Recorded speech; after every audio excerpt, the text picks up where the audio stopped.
Hello my bookish lovelies, Kira here, and today I'm going to be talking about a book that I recently read. I kind of wanted to go and talk about, I know that this is a very popular book.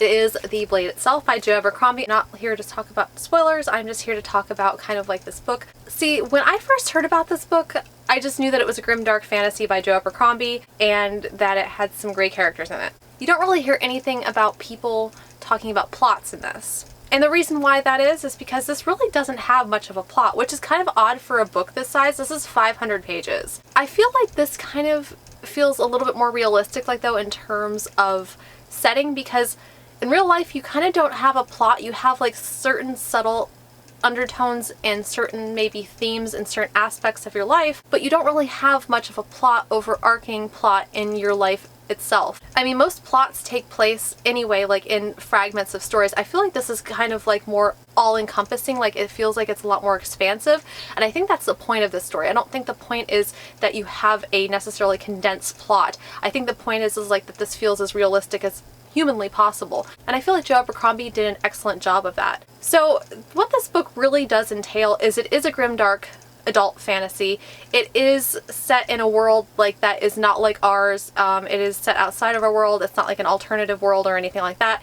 It is a world where there's a ton of great characters. One of the things like that makes this book so enjoyable, so much more enjoyable like than a lot of other books I feel like that I've read recently, is because when you're looking for fantastic characters, this is the kind of book that you want to read. This is the book that you want to read because these characters are very well fleshed out. The majority of this book actually spends a lot of time on character development and world building, which is wonderful because I really feel like by the time I finish this 500 pages, that even though there wasn't much of a plot, and I'm still kind of like not sure quite what's going on or where this trilogy is headed, because this is the first book in the First Law trilogy, I do feel like this really gives you a very solid background and a very solid platform from which to jump into the rest of the story out of. With that being said, I do want to talk a little bit more about the characters. Now, if you're looking for a good book that has wonderful characters in it, this is definitely the book for you. This book I've always been a huge fan of gray characters. I love gray characters. They're my favorite type of character.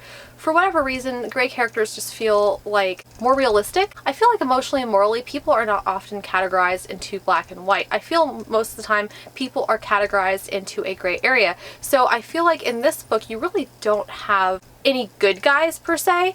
You have okay guys and then you have worse guys. So you kind of like ride that line, like that there's really like no concept of being good or bad in this book.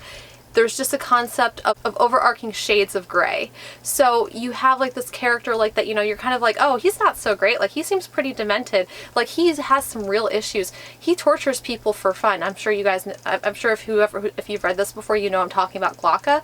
But then you meet a side character and you realize Glocka's not so bad. He actually he doesn't really take pleasure in the act of torture. It just kind of comes to the territory for Glocka. He may seem like he's like one of the worst characters, and you kind of feel like that way like right off from the get-go, like when they're kind of describing him and who he is. And the fact of it is like right at the beginning of the book, this is not a spoiler, they do talk about Glocka.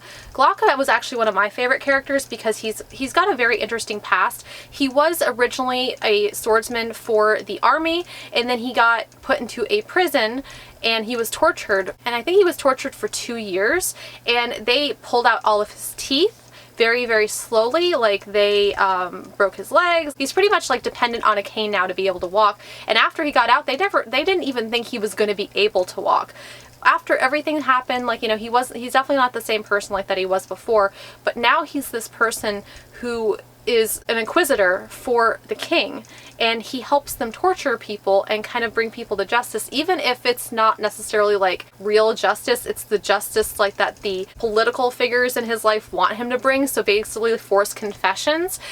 And you kind of like, you know, and morally you're kind of thinking to yourself, wow, like this guy is kind of like, he's got like, I don't know why he thinks this is okay, but like at the same time his hands are kind of tied, because if he doesn't do this, then he's going to get in some major trouble. It's either he does this or it's his life. This is kind of his job. I mean, really kind of struggle like with like, is he a good guy? Like, is he a bad guy? Like, he's really interesting though. And I mean, that was pretty much like my primary thing, like when I was hearing about Glocka in this book, like that I kind of really struggled with, like, is he really that bad? But then you have these side characters out who are extremely fleshed out too, which is one of the reasons like why I say this is great for characters, because even the side characters are pretty reasonably well fleshed out to a point like where you can actually see like them interacting and they feel like really real to you. I think one of the things like that really made me want to continue to go back to this book time and time again, even though I was trying to like, where was the story going? Like, what are we doing like right now?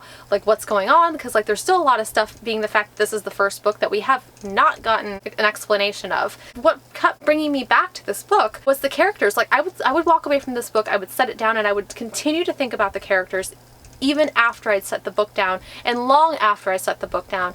I kind of just wanted to go back and be like, hey, what's going on with these characters now? Like, it's almost like I needed an update from my friends that, I mean, these characters like live with me, like they're present with me in this house now, which I think is a feat for any author. But considering the fact like that even now, like I'm just dying to go off and read the second book, which I'm hoping to get to possibly like very shortly, like within the next couple books that I read. I want to know what's going to happen to these characters because I have just become so unknowingly attached to them. Like I didn't even know what was happening until after I set down the book, and I could not get them off my mind, which is a very subtle kind of connection. But that was one of the things like that really drew me back to this book and continues to draw me into the second book, and will probably continue to draw me into the third book as well. Now I will say also there are some other great characters in this as well. So you have Logan Ninefingers. He actually is called Logan Ninefingers because he's actually missing the middle finger on one of his hands, and he also worked for a kind of a group of guys like that actually went and hired hands kind of to help kill for the king during wartime, and he calls himself the Bloody Nine, and he's very good at killing, he's very good at murdering. But even him, who's a super great character, like you realize that he's not such a bad guy either. And actually like when I first started this book, he was not necessarily like the main character like that I absolutely positively loved, but as the book went on, like even I became attached to him too. One of the side characters, and maybe he's not necessarily a side character, I think he's like kind of like more like in the limelight, but he doesn't really have any portions of this book that are dedicated to his point of view, is Baze. And Baze is this ancient magician who specializes in fire. And he has an apprentice, Malachus Clay, who is a seer, who's not very good at anything. Like he doesn't remember his plants very well. He's just not very good at what he does. So you have Baze, who is ancient, and you find out like that he is just this really interesting guy. Like, and actually like you don't even get to see like much of a magic system, because like this book, even though it has magic in it, it doesn't really explicitly describe the magic itself. All you know really is that there's two laws. The first law is that it's forbidden to touch the other side, which is basically like it's forbidden to touch like the dead and the people like that are on the other side of this veil. So that's the first law. The second law is that it's forbidden to eat the flesh of men. Now I'm not going to tell you why, because you see later on in the book, if I told you like why, like that would be kind of a spoiler, but you do kind of see like there are some people that you see the results of who have eaten human flesh and who they are like and what they became after they ate human flesh. Now that's pretty much like the extent of the description of the magic system in this, which I kind of wish like they'd gone more into it. I feel like that might be something like that we dig more into in the coming books, because like there's still, I feel like, a lot to describe.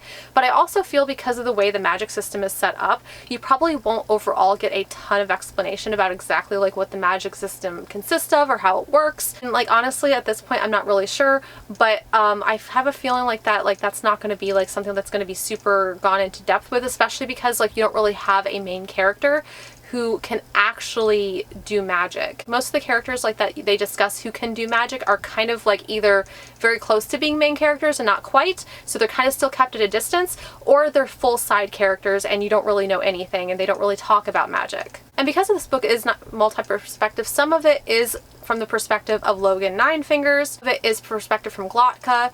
You also have some perspective from the soldiers that fight for the king's army, like Captain Giselden Luther, who is actually from a very wealthy family, and at the beginning of this book he doesn't really like being a swordsman. He feels like it's kind of like a waste of his time. He doesn't really have any interest in it. You get to see like a lot of character development from him too, and I don't like really want to say too much more about that regarding him, but he ends up becoming more and more of an interesting character, and he was okay character too, but now I kind of like want to know like what's going to happen with him. Like they actually did like a lot of like little funny things that kind of a little bit quirky like in a lot of situations, which I also notice is something like that Joe Abercrombie like really does with his characters. He likes to give them quirks to kind of like make them pop out of the page like a little bit more, like little habits like that they keep reoccurring for them, and it really makes them like feel a lot more tangible, and I really appreciate that as well. So that was really fun. You also have one of the last points of view like that you get introduced to in the second part is Malgin.